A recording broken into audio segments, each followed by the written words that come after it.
parce que balinga qui tena loba ke ba maman bazo kufa na kobota. Mais c'est la réalité, maman bazo kufa na kobota. Mais ba boyaki ba lobi que non, il faut panga na lobango, il faut bango wa gérer on gabi, mais ça fait des dizaines d'années que situation dans les aboy. Bo gérer rango te.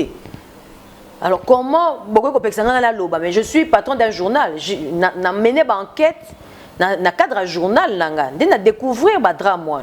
Mais comment beaucoup de personnes na loba. Mais nzamba songa biso comme il y avait aussi le changement du système, ils ont une période où mon repésaki un peu troublé. Donc bazaki peut occuper la campagne. Donc du coup bazaki ko bossa nga mamuke nga lazaki ko avancer. Ou fait mal. Parce que c'est vrai que pendant une année, ils ont menacé les gens vivre dans les banques. Mais ils ont laissé les gens banga, donc ils ont gardé calme. Mais c'est vrai que ce n'était pas facile. Bon, pour l'instant, maman est au centre. Il y a Batunyonso, maman appelle ça Amoto, maman Boma Amoto. Donc, on a la roloba que, en tout cas, toujours les locaux moroté, initiative c'est vrai. Bon. Mais en ce qui concerne la première dame, non, toujours l'autre côté, c'est vrai que j'aurais bien aimé avoir un soutien Makasi et pas Nangai. J'espère qu'à travers ce journal Nanga, on a découvert que toutes les minutes une femme meurt en accouchant en RDC. Et puis maman baso bota na belé. Maman musu baso bota na ba condition moro donc on les autres de maternité, tenga benga ba salle de torture. Ba ko benga maternité, c'est un crime même que ba maternité dans ba condition là, mais comme j'ai dit, on a la mboka na biso lokola ba mbwa au moins ta mbwa kaya na mbanda kana mboka na ba sango sukuna bato bazo bota na boîte na bitati ya bilamba. Je te dis la vérité, la boîte s'il te plaît. Na bitati na boîte na bitati ya bilamba. Hein? Bazo kata motola moi na gilet ou bien mbeli, ba pelisi mbeli jusqu'alors les alliés. Alors dans mon maman yo a une initiative on a dit papa ba docteur baza ko botsangai ba docteur baza na mbongo ebele tantôt bazolo ba tantôt yo maman tantôt yo mwana okufa siko a choisir guerre na linga neto bongisa o esalemi esalemi siko to bongisa heure ya ko bongisa koki. Alors c'est dans ce sens là, ce n'est pas que bon et ça dans le sens où on a vraiment étant que femme étant que mère nga pena na lobi na za na zemba minga maternité bona obota na kufika na porte. Je vous dis la vérité, donc pour vous dire, alors on a imaginé que Batoazo Bota et pire, Baso Kangabango, docteur Aso Kangayen, prisonnière, n'est pas papa, condition maman à Boti, Yoko faut Kabelembo. Pour la côté maternité na ote. Mais pour vous dire que, alors on a dit non, il faut trouver une solution. Et ça peut être. Mutualité, Misunga, Yomoko Misunga. Tokate mutilinga la tezake yomoko misunga nga déjà na sadere ne la sabre na ko ke na Turquie Suède nga na Suède maman na sale fona comme la dina bella kaponga na sina sadere la pétrolière Grace Mandela.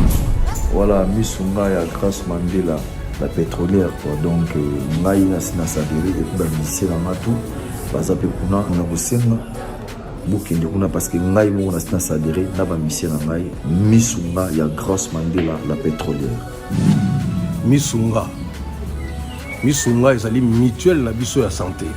Ngai mo na ba mission na nga toza déjà na kati ya misunga ekopesa yo soin en cas de problème na mboka so pe sengi bima libanda et bimisio kaka. Misunga ya mama Grace Mandela. Allô ngaya wa santé eza misunga. Ah! Hey, okatelinga lingala pour la santé à mwana. Mon fils, pour ma santé, misunga. Ah, okatelinga lingala. Bandeko, misunga ezali kokatela mutulingala te. Ezali mutuelle de santé. Oyo epesameli na batu nyonso. Employé to non employé, mutu nyonso oyo akoki kaka ko contribuer na mbongo mukie na fin du mois po ete mokolo akobela misunga ezwa soin na ye na ba hôpitaux nyonso ya minene ya République démocratique du Congo.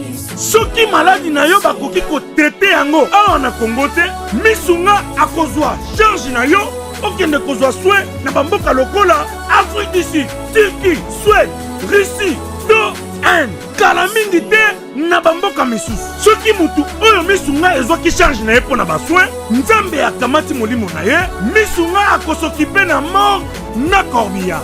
ate bandeko bazali libanda bakoki koadere bandeko na bango awa na Congo po ete bazwaka soin awa na mbongo bango bazali kofuta. Na misunga, ta santé c'est ta vie. Tatiana lutte contre l'inversion de valeurs, l'intelligence au service de la nation. Na pesibino mbote. Baï Congo Mani Sika Biso et Jean Bino pour la émission na Biso l'invité sur Reaco News pour la Timala on a baignon sur Rolanda Biso et surtout na maman vous en avez parce que émission elle est spéciale pour na Bino tobenga au point de presse pour tozali na grâce Mbongi.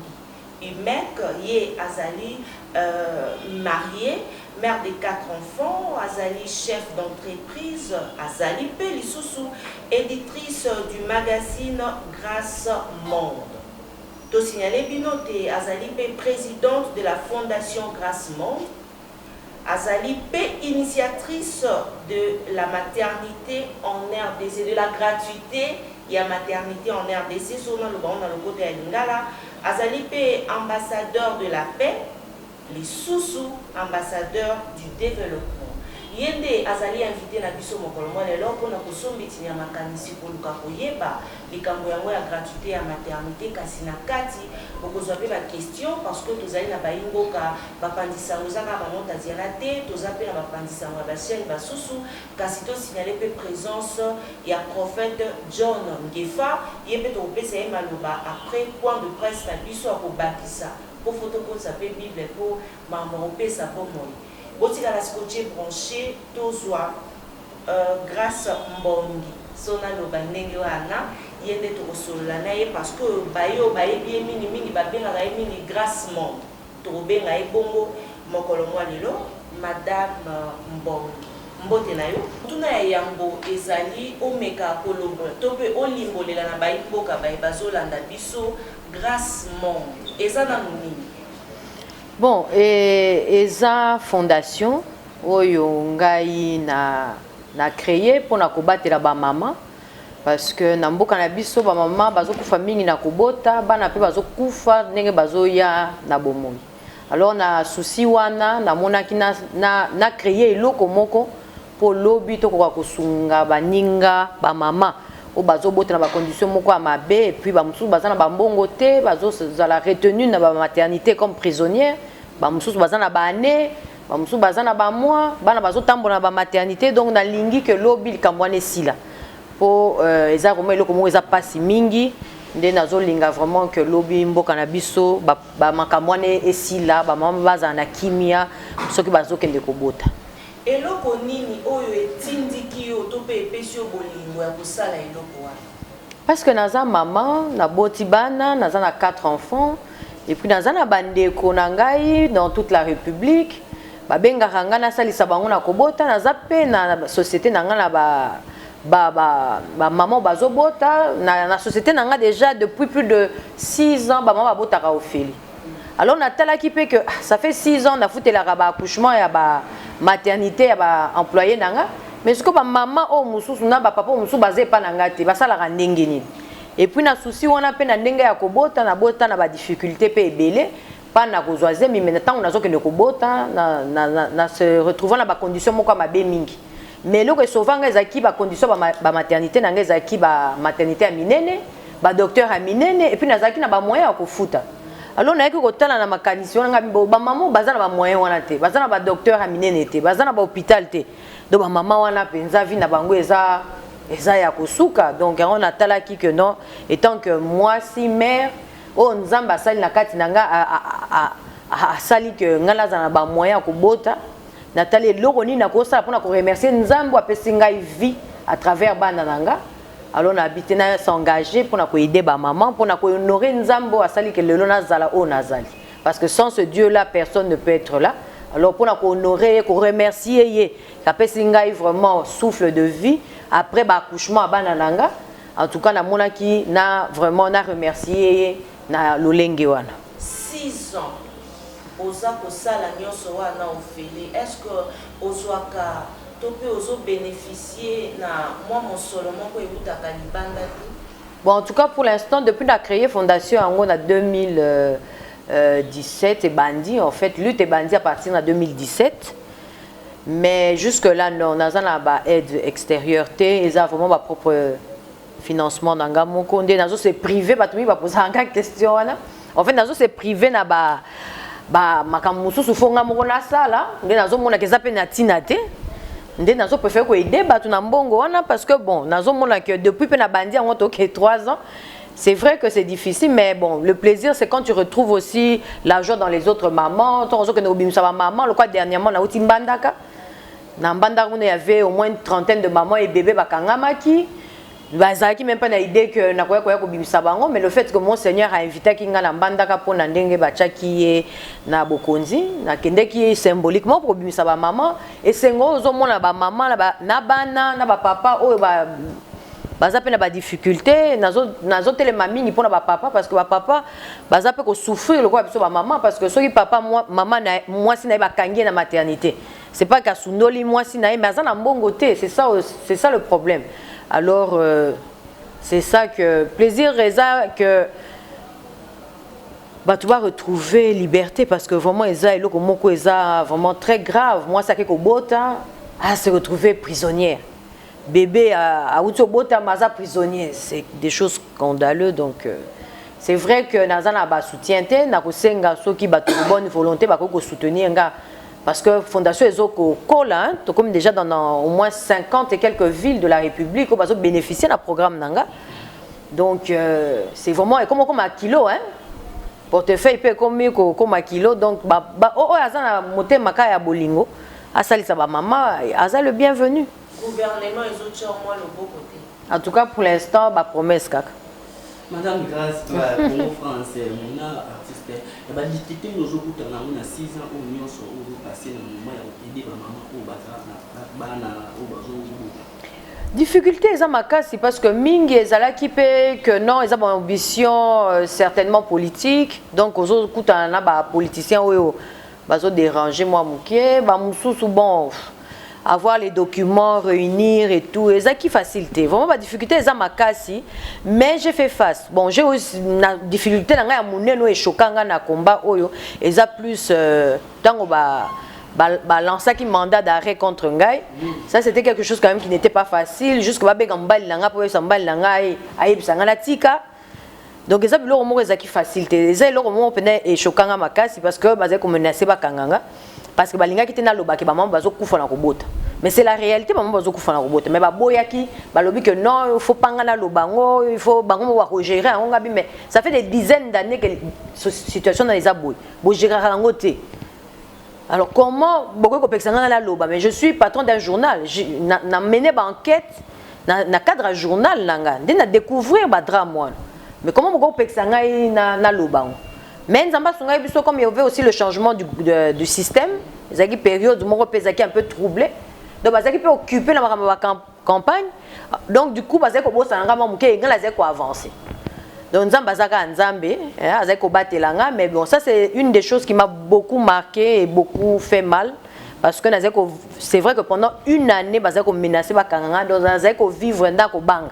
Mais nous avons l'accès à bango te que nous banga, donc nous avons gardé calme nanga. Mais c'est vrai que c'était pas facile. Et la facilité madame grâce congolais to étranger. Pour musuku baza pour savoir ba muso otala ni madame grâce na Congo na sakuté na oyo ani kaka za la na Congo ba moke zebele ba vaser za ba tabo eza mais muso otala te congolais to. Ah non mais bon Naza. Oui non c'est une très bonne question. Non Naza congolaise, je suis née au Bandundu. Na Kinshasa, je suis d'origine de l'Équateur. Donc non mais bon.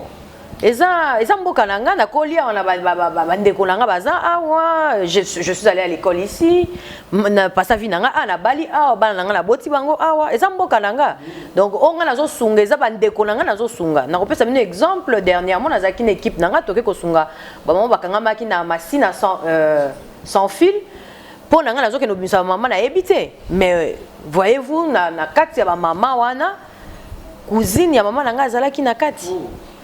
Alors à reconnaître un gars benginga ou bien que salinga la malili. On a toujours l'impression que tous aider batu mususu. Mais tant mususu ndekona propre elle est dans le besoin. yango nazoloba nakoko sala action te ka pona loko nazali ko sala entreprise nanga famille nanga ba camarade nanga ba que so za na problème benginga mais est-ce que na mitela ba oyo baza ba camarade nanga te ba o baza ba ndeko nanga te ba o basala repa nanga te alors nana osalisa ba yango na baki non il faut ko élargir yango comme ça maman nyonso à RDC va bénéficier na programme wana. Alors donc pour te dire qu'on a toujours l'impression de ko aider ba tumususu mais pour te dire ba ndeko nangai na kutaye donc ba témoin bazali na ndenga zo benga ngai donc na bimisi ndeko nangai oyo na yebaki même pas pour vous dire que ezelo mozo toucher ba tunyonso ezo toucher ba couche nyonso ba mususu bazo kanza na za mukonzi okoza mukonzi okoza na oza chef d'entreprise mais oza kana ndeko moko quelque part ou azana besoin ya programme wana azana besoin que système y a l'état ils la mieux pour la tous va se retrouver. Donc ça c'est vraiment un témoignage qui a été vraiment un des moments forts de la fondation. Donc on okuta ndeko na yo na beta wana mais on lui c'est pour no benga kingate. Mais bon, ça mahamunzambe moka za explication. Maman grâce ba domaine ese belé. Pour la nini ko choisir ka domaine ya accouchement. Voilà parce que na lobaki que ngamo ya botina ba difficulté belé. Alors ezai loko moko na mona ke nzambe nda a benginga na domaine wana et puis natala ki que tant on a mené en fait nazaki na ba difficulté wana tant na zobota mais na kanisa ngo ko aider batu nyonso te mais tango na kati ya journal nanga na kende ko sala ba enquête na découvrir que toutes les minutes une femme meurt en accouchant en RDC et puis ba mo ba zobota na mabele maman musu bazobota na ba condition moko donc on les autres ba maternité tenga benga ba salle de torture ba ko benga maternité c'est un crime même que ba maternité za na ba condition wana mais comme j'ai dit ngala on la guerre te na linga to bongisa o esalemi esalemi siko to bongisa heure ya ko bongisa koki alors c'est dans ce sens là ce n'est pas que bon et ça dans sens où on a vraiment étant que femme étant que mère ngapena na lobi na za na zemba minga maternité bona obota te na kufika na porte. Je vous dis la vérité, donc pour vous dire, alors on a imaginé que Batoazo Bota et pire, Baso Kangabango, docteur Aso Kangayen, prisonnière, n'est pas condition maman à Boti, Yoko faut Kabelembo. Pour la côte maternité na ôté. Mais pour vous dire que alors on a dit non, il faut trouver une solution. Et ça peut être au tali les Kamobi passer au baluko que non, ngana mutumo eza d'abord nature nanga. So oui, musale ezali na balukarate, na sisi musale. La lingation et l'eau on le fait, on ne parle pas, on agit. Voilà. Avantage ya musala o. Avantage. Ah, avantage exact.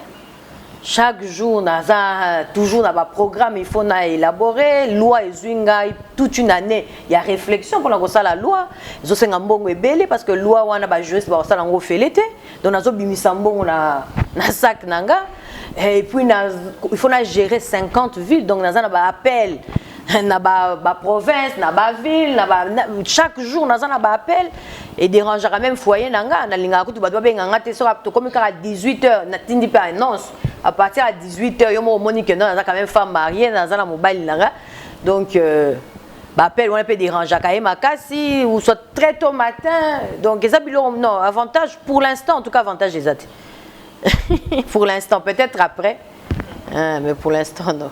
Tolobela pe mo mukie magazine na yo grâce monde le magazine du bien-être. Oyebisa biso bandaki yango na année. On a 2015. En fait, quand j'ai fini mon bac, nalinga ki naza journaliste. Mais bon, c'est une chance pour Nangai na bali avant. Donc mobile nanga za contre na continuer ba étude wana. Alors on a vandaki mais je me suis dit que non. Dans un besoin aux journalistes, c'était pour ça la magazine nanga étant qu'éditrice et patron de mon journal. Donc on a créé qui quand même le qui n'a soif. Ndé yango meminga la campé à fondation parce que c'est dans ces recherches là que na kokota. Donc je pense que zanzambe mutalinga qui est là bon.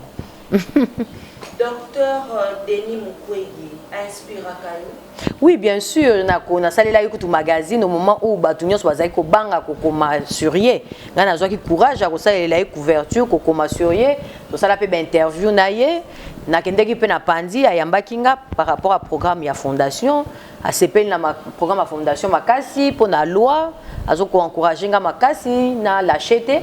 Bien que ce n'est pas facile à yebi hein, il y a yebi ndengeza difficile musala oyo.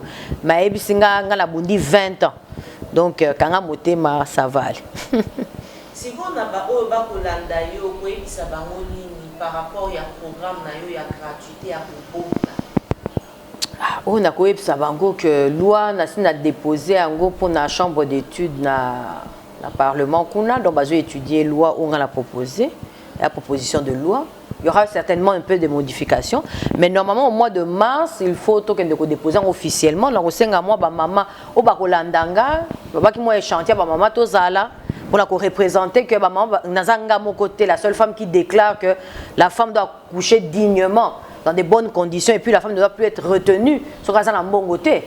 Donc moi chanteur ba maman ba ko accompagner un jour wana pour na to que nous tika symboliquement et puis to tika l'état sala musala na totika l'état asala musala na ye mais grâce mon ndenge ozana depuis obandi atako na ba assemblée na biso ozali te na moi député moko boya kolanda yo na sima to bayi politique moko bakotindika yo. Non, pas du tout, parce que nous sommes apolitique et puis nous sommes même pas affiliés à un parti politique mon côté à la République. Donc j'ai toujours aimé être sans appartenance politique. Bon, ils ont choisi bon, j'apprécie ce que chacun fait, mais bon, nous avons une appartenance mon politique, dans la société civile, on peut dire. Donc, dans la député, bien sûr, il faudra sélectionner soit sénateur mon pour apporter loi, il y a gratuité à maternité. Mais bon, sélection est difficile parce qu'on a une appartenance politique, donc jusque-là, même on a décidé.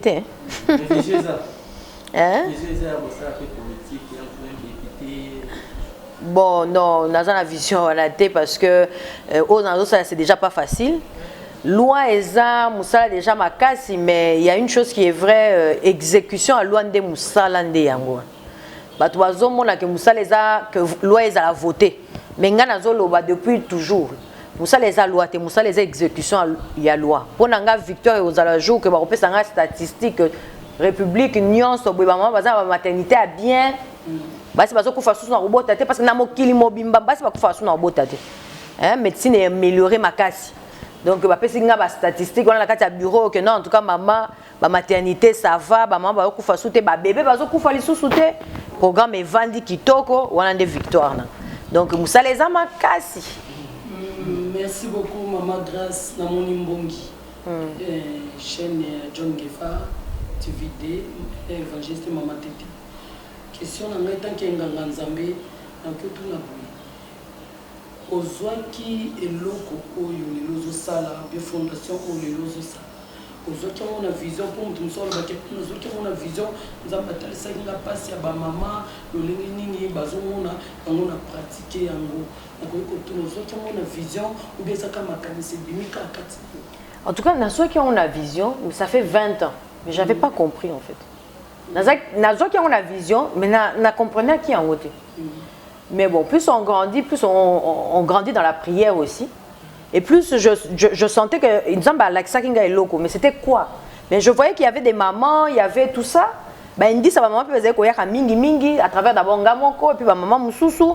Mais là, ça faut comprendre en côté. Mais comme on dit donc, ceux qui nous ont appelé la vision moko, ils auraient pas le temps pour nous déchiffrer en gros. Donc je peux dire 23 ans même pour nous déchiffrer vraiment message aux Nzambe. Donc on a 20 ans parce que ça fait 3 ans déjà officiellement.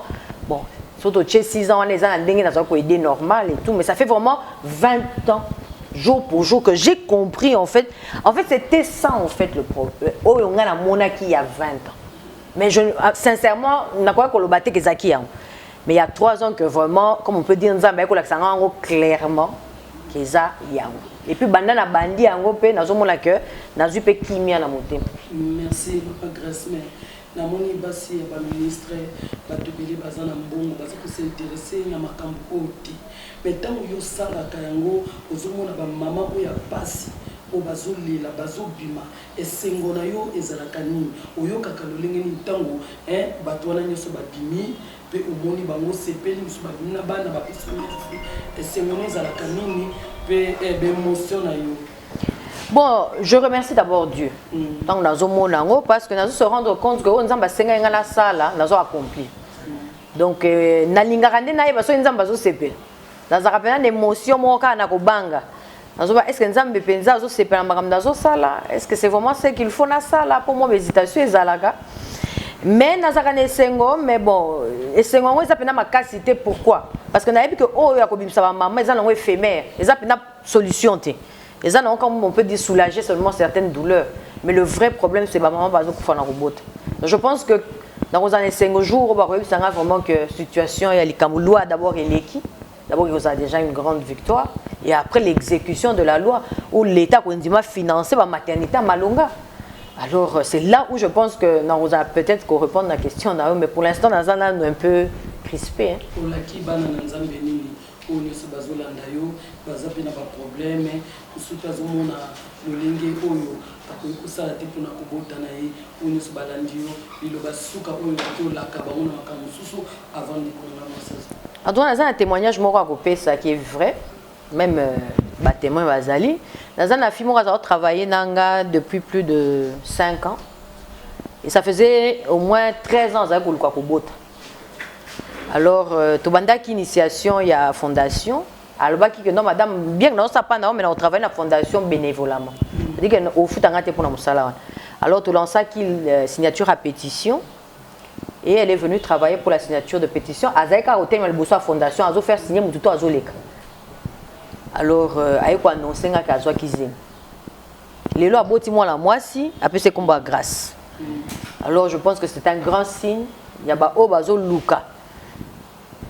Maternité, Basambela Nzambe à solo, et puis va servir Nzambe. Et puis va servir, puis Basale Nzambe à solo.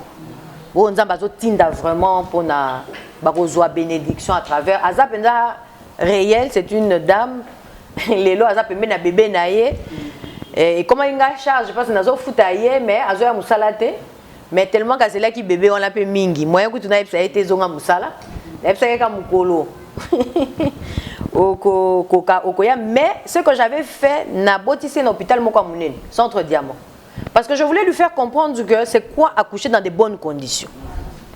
Alors, il y a quoi vivre. Madame, vous avez raison. Ozeli mona na yo 13 ans. Ba prière bani okena bota ba maternité oyo bisoto yebi. Est-ce que ce n'est pas un crime ça?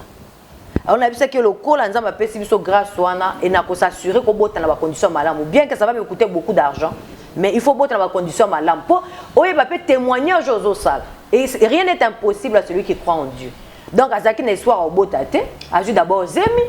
Et puis place à une robot à Ezaki, il y a des conditions où on a une salle de torture, mais nous avons quand même grâce, après ça quand même des moyens, il y a des conditions mon quoi malam. Même mobile naie, même ba famille naie, ben en tout cas maman, tu crois qu'on imaginer même pas na salaire mobile naie azoaka abotabo. Ngabi mais moment ba maternité, on a la ligne pour ba maman nyonso. Ezaka apporter azo travailler nanga, ezaka peut-être pour azananga.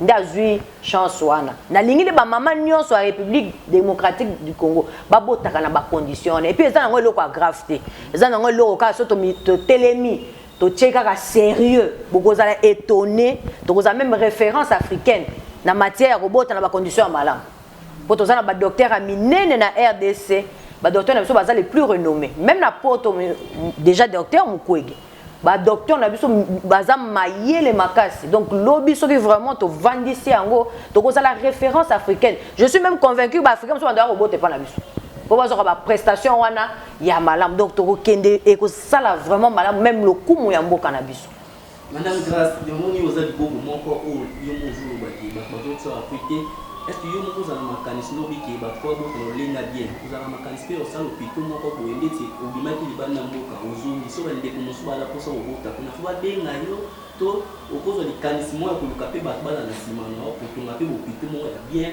un so tsepe ba to bazo bota ndenge. Voilà, ça c'est une très bonne question. Donc programme on a la fondation, bah a besoin de bengangate. C'est-à-dire que la nature par exemple responsable par exemple il y a Nyoki. Responsable à Nyoki nglobanini. Ozo enregistrer ba membre on a besoin se cotiser. Ce maman mo ka boti, ba ke obimisa. C'est-à-dire que vous avez besoin de tout bengate. Na pas besoin de tenir mbongo te. Mais bino mo ba benga prise de conscience.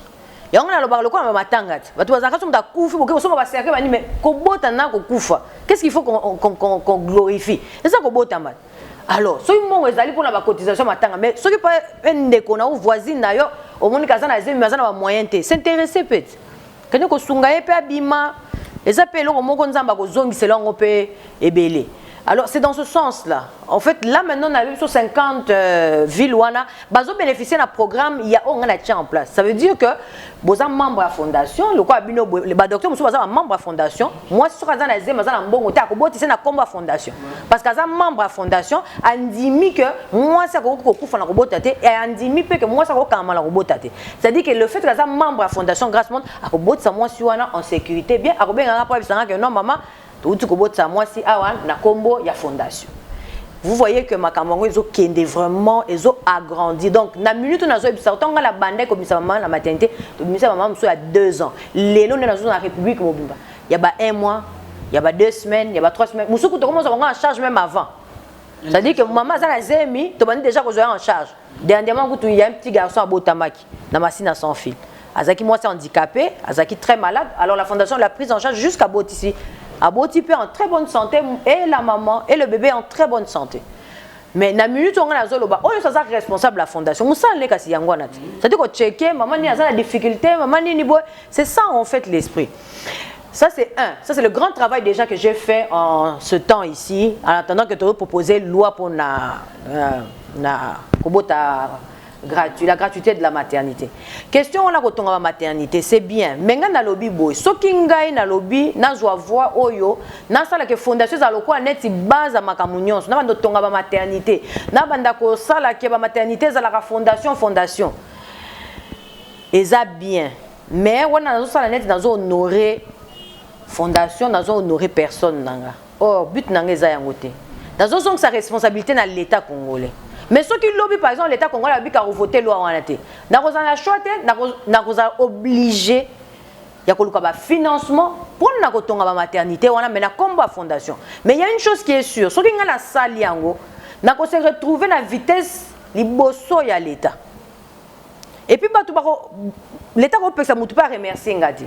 Alors à un moment donné, c'est un peu compliqué parce que na rokoma lokola neti mutu oyo soki azate fondation grâce monde maman ba so felete or souci nangeza wana te souci nangeza d'abord ko glorifier d'abord Nzambe ko rendre d'abord Nzambe gloire pour gloire eza ya Nzambe eza ya mutu te l'état aza lokwa donc eza Nzambe puis eza l'état puis eza biso mais na minute on a na souci l'état na biso ala kaza responsable que aza na souci ya ba maman ngana aza na souci que tout là, c'est quand même que positivement il y a l'état na biso parce que pendant des dizaines d'années bino boye bino a besoin ça commentaire mais ça a besoin quand même pas zo makambo na en main mais ceux qui va sali en côté OK ba lobi que ndaba voter loi wana te pour ba sepel na ba voter en côté oh ba si ba voter loi il y a avortement. J'espère que vous êtes au courant d'ango. L'avortement est légal na RDC puis est soutenu par l'état, ça dit que c'est gratuit.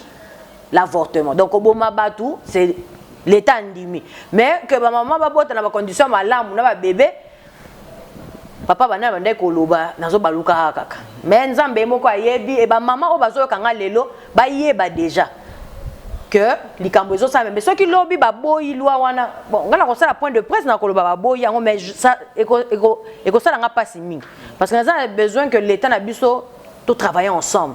Parce que ba maman ba telemi pour nga za boy mais ba maman ba za sima belé na papa ngefa ndenga za wana ba papa combien na ba maman bino nde boza boy to za ebelé to za na l'état na biso to za la mutu moko mais soki ba boy fondation pe au fondateur fondation yo sa nini ko bimba libandat la question nga ba aide et ya poto sala musala wana mais bon l'état akokomisa nga nde mutu moko au centre o nga na lingité pour nga na lingi soki loué leki ba responsabilité za partagée nga na tiki na ko no pema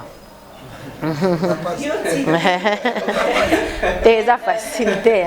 Dernière question Grâce Monde parce que nga za journaliste d'investigation na koluka leur prophète ngefa si yebisa biso ke tozana point de presse moko epai na yo mono moko ezali Grâce Monde te loi na yo wana boko welela yango na première dame po yebisa biso parce que biso tolobaka bosolo papa botika biso tosa musala tozosala musala biso toza ba journaliste ya vérité soki ezali yango madame oyebisa biso nungu wana eza question yanga journaliste d'investigation nungu te Grâce Monde na première dame bazo welela eloko oyo Grâce Monde, première dame à Sengaki na yo oti ki la elokwana.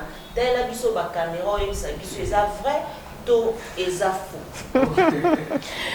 Bon, on y mboka la biso lingi polémique mingi hein. Bon, pour l'instant nga naza maman aza au centre ya Batunyonso, maman appelle ça moto, te maman boma moto. Donc on a koloba que en tout cas toujours où les locaux moroté initiative eza yangai, c'est vrai. Bon, mais en ce qui concerne que où est la première dame non toujours où les locaux côté, c'est vrai que j'aurais bien aimé azana soutien makasi et pas nangai. J'espère que à travers émission OP à Koyo Kango. Mais bon, tant que je me souviens pourquoi on a été, peut-être on a besoin de plus de temps. Bon, maintenant et puis on très occupé, peut-être dans son soin, mais toujours où est l'autre côté.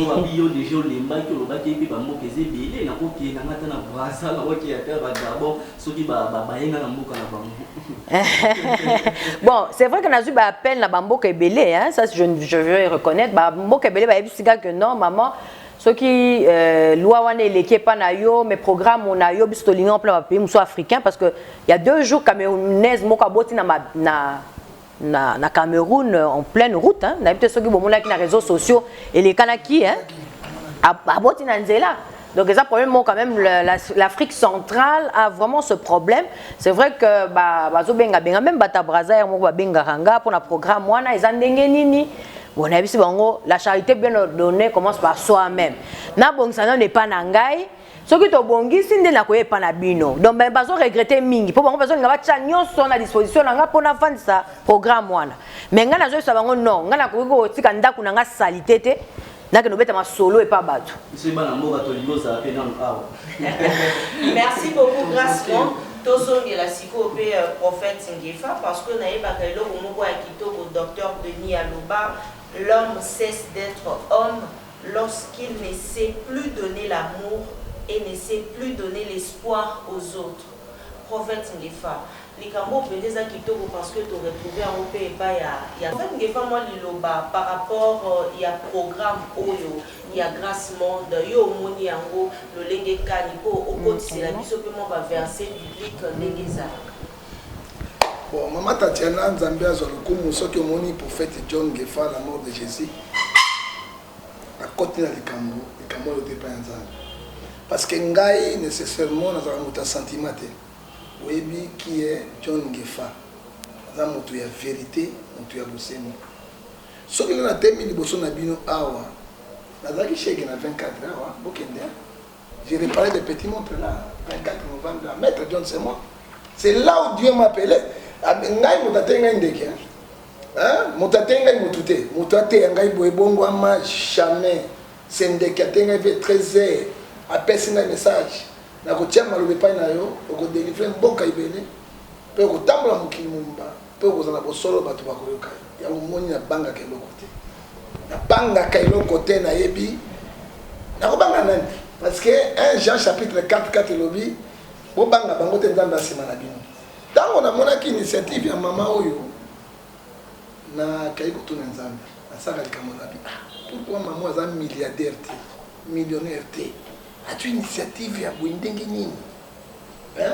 Et puis alors que tu dis maman Oyo, nzambe ça qui appelle na ebandaka la ye moka banda ko yebate. C'est comme Joseph. Nzambe a préparé que Joseph a sa première ministre public ça. Dit bon temps mais Joseph ye moko a sa ko yebate. Hein? Mais mon toit est Joseph Makazaï papa naï. Dans le monde qui ndoto, mes autres 11, Nasanda, na moye Gumba Meli, papa naï. Bon, Joseph, Ngai, na maman naïo, na bande kono ba jalousie kotaki wana. Tant que maman soit loka parce que yé mon kabota qui difficilement. Il faut tout magnola, hein? Na bolimo yanza e bato ba yeba. Ezaka milliardaire té. Na yebi bato ba milliardaire. Oya mokilio yo mbongo na bango ba yebi ko bebisa na un franc te ya kosunga bato créant l'homme à notre image à notre ressemblance. Bato ba botaka na mboka na biso lokola ba mbwa au moins ta mbwa kaya na mbanda kana mboka na ba sango sukuna bato bazo bota na boîte. Na bitati ya bilama. Je te dis la vérité, la boîte s'il te plaît. Na bibati na boîte na bitati ya bilamba. Hein? Bazo kata motola moi na gilet ou bien mbeli, ba pelisi mbeli jusqu'alors les alliés.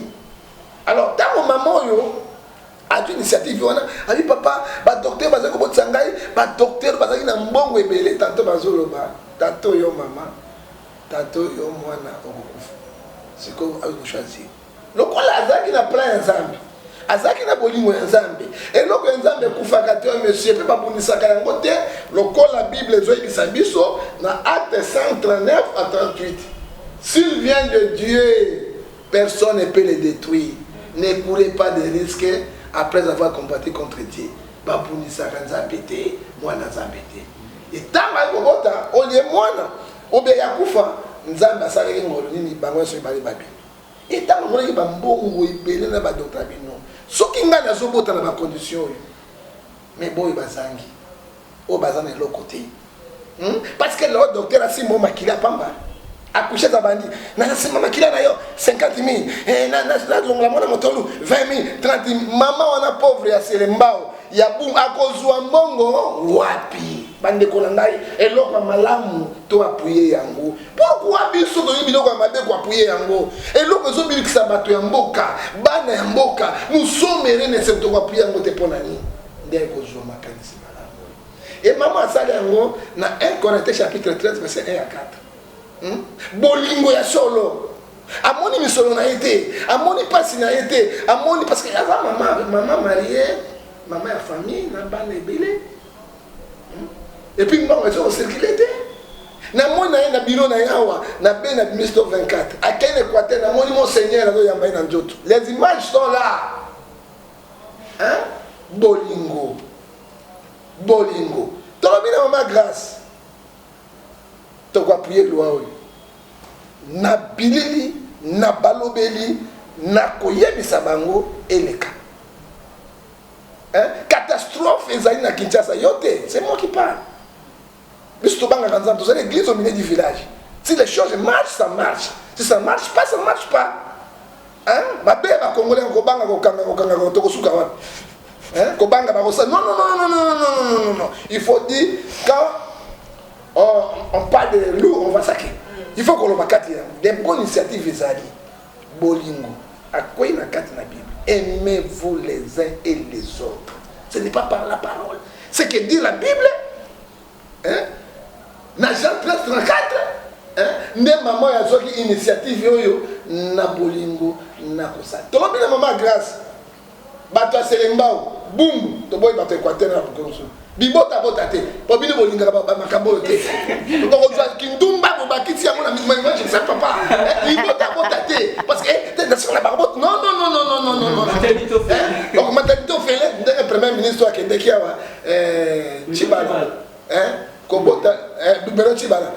Badibala. Kobota ofele papa na kena na boum. Hein? 230 bota. Faut le bébé ça on a peut-être admis ça baroté. Non. Et là vous allez pour la kosunga bato baza ba responsable. Oyo bazangi makoki oyo ya kosala yango. Exactement ça maman famille. Comme maman famille non. Penzambe apambola maman oyo. Biso toza simana yo na losango na topuso liboso okene liboso. Mais oui papa. Moi na tuna yo za na sima mama losambo na makamunyo so okuye. Mais maman paza na bato bazo prier te na makoki oyo ya mbongo. Take pe mosala Nzambe. Yo kotu otake okotake mwandambo na ope ondozwa ko e ebe pe ba mama mususu na sima mama. Mosala bible la journée c'est polémique hein. C'est polémique. Moi je connais. Ça va ta polémique. Moi na répondre yo. Problème ezali boy. Pas prière. Oui. Mosapi moko sur la gelanga. OK, merci de venir. Premier mois asungi. La place sur la routière. Baseline na yo. Parce que batama ko se contribuer. Au cas du Cameroun qui a zaté. Ba bien c'est mon numéro hôpital. Na je peux le faire. Prière na makamoto. Moi j'ai l'église na ko sala yango pe na ko appuyer yango. Yami balé so ke simité. Roi na biso za yini. Parlement andi malwa wana. So ka limité to l'étranger. Donc un étranger, donc ça va être étranger, donc ça va na Congo et puis alors bien Togo initiative nous sommes connus partout dans le monde.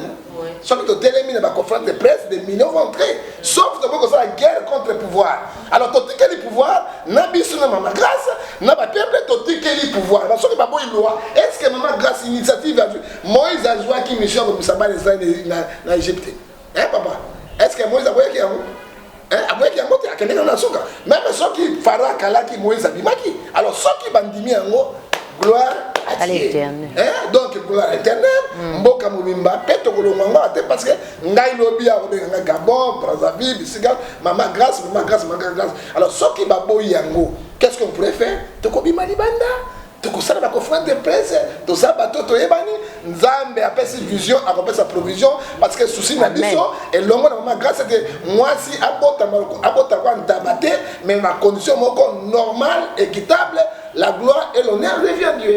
Un message prophète Ngefa na baimboka baeba kolanda pona ko sombiti ya makanisi penza na bayoba kolanda biso na mikili ya poto surtout ba penza balingaka ko sepela koyoka yo tango koleka otando eke opesa message en tant que moto na nzambe na bao bayoki likambo penza ya kitoko oyo grâce monde amemeli biso awa na Kinshasa prophète Ngefa okoyebisa na bango ni Maman Tatiana n'a pas boula. Là on a parlé de Soboé. Maman grâce à Lukamuta Foutaïde. C'est Dieu qui va les payer. Parce que la Bible le dans Romains 11 35 à 36. Oh il y a des fils ngai. C'est ce que tu fais là. Aux autres fils en Zambie. Penga Nzambe na lola. Na zongi c'était à ton Moussa. C'est la parole de Dieu. Hein? On to sala quand on a se futamaka.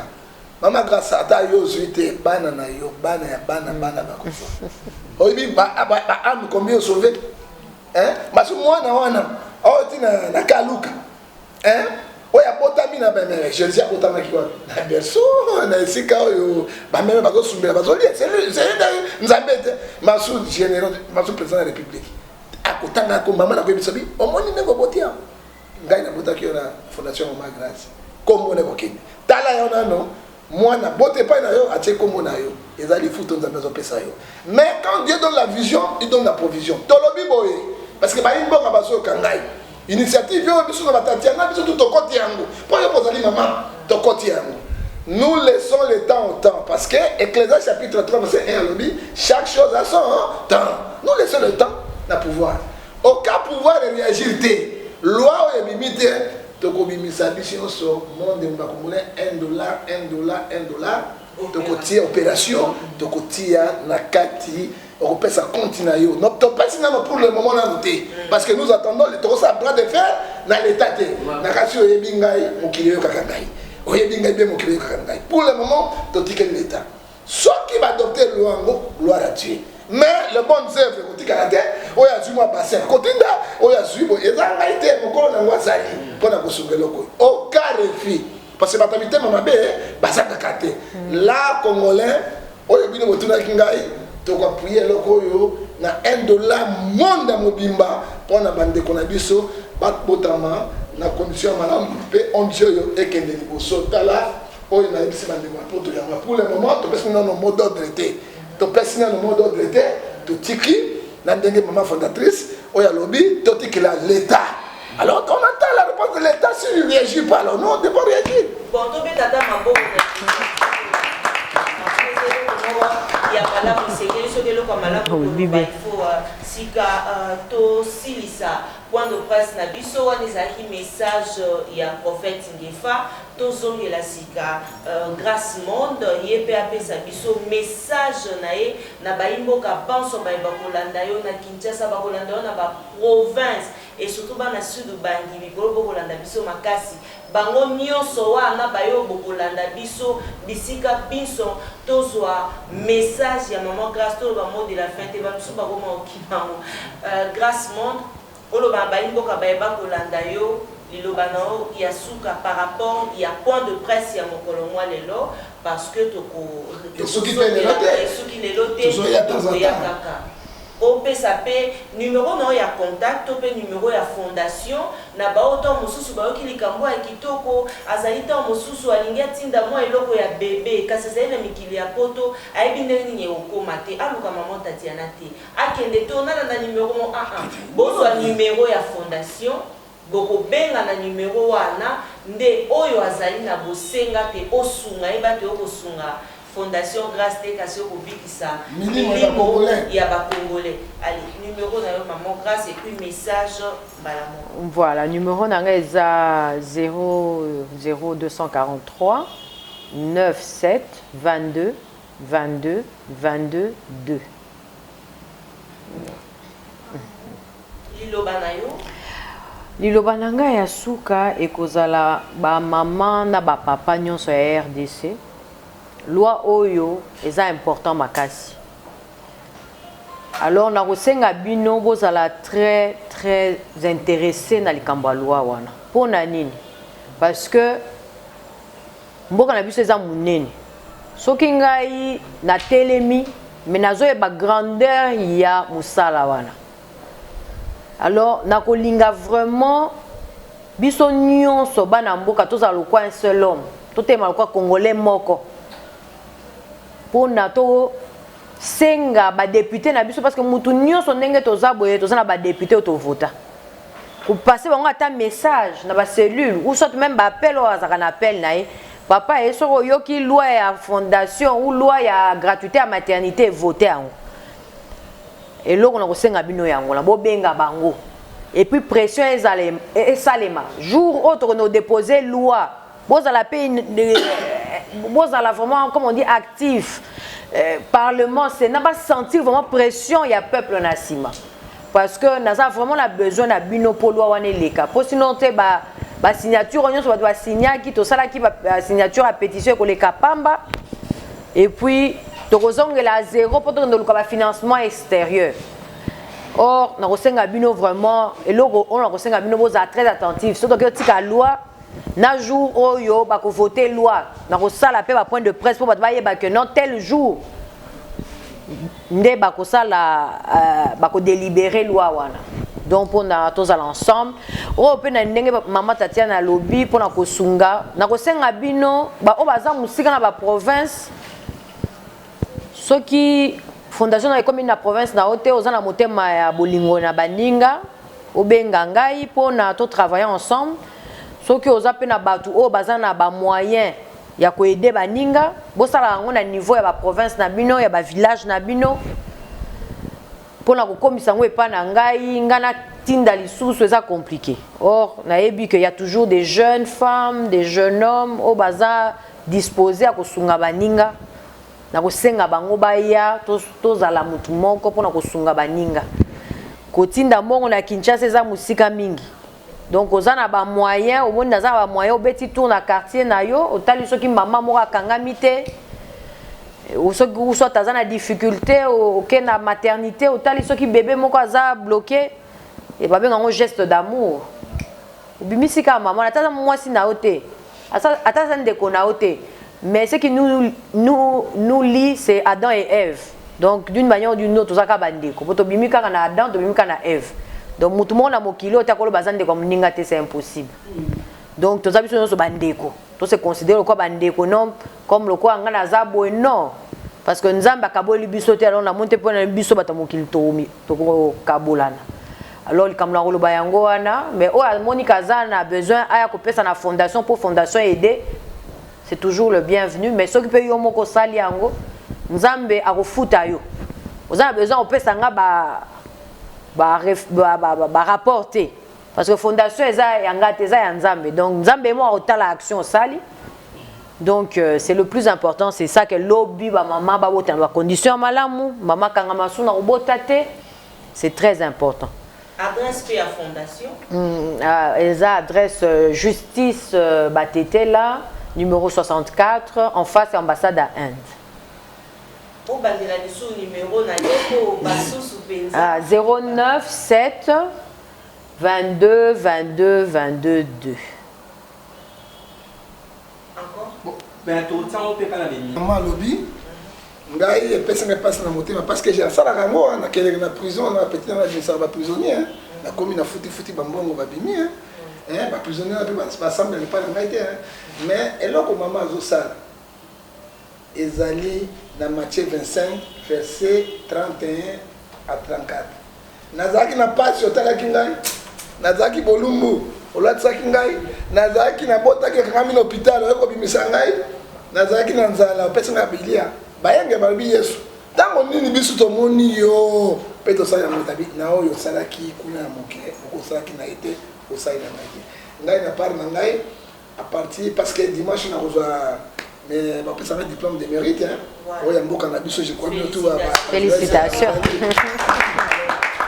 ekozalaka na kiti na ngai ekozala wana bino mpe bokozala na nzambe pambola ngai mais iloba mama etuti ngai ngai mpe nakoluka na ntango na bimi awa ata esengi bato ya mama oyo bauti kobotana kotanga tina na peti na ngai nakobimisa bango voilà amen c'est ça yeah, exactement merci beaucoup.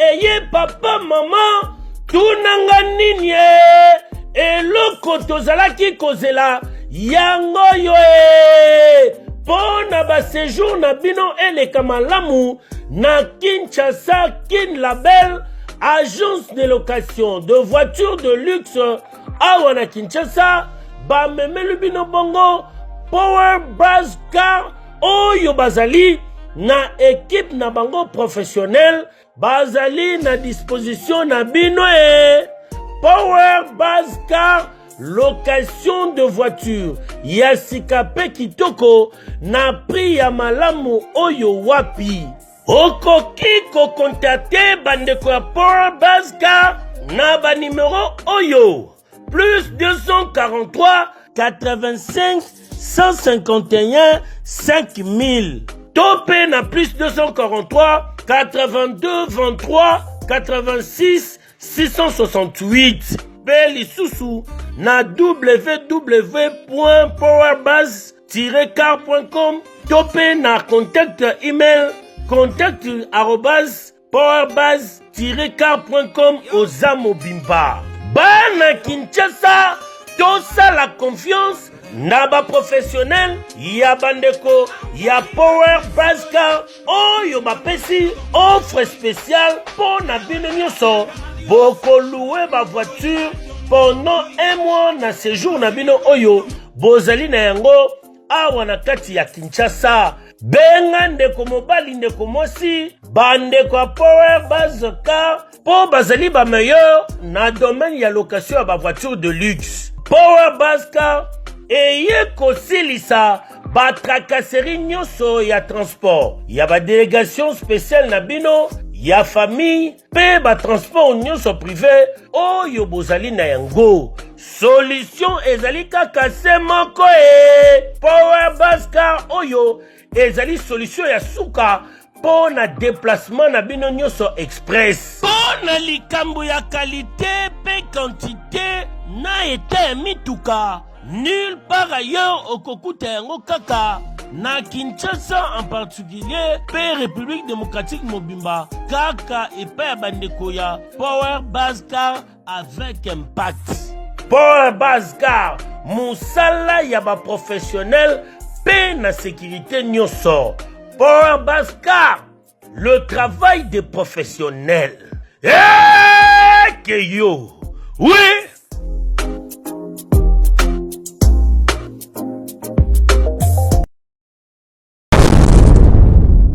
Congo France biso na bango na biso na bango ekara molai France.com site ya Congo masolo ya danger masolo ya kitoko Congo France.com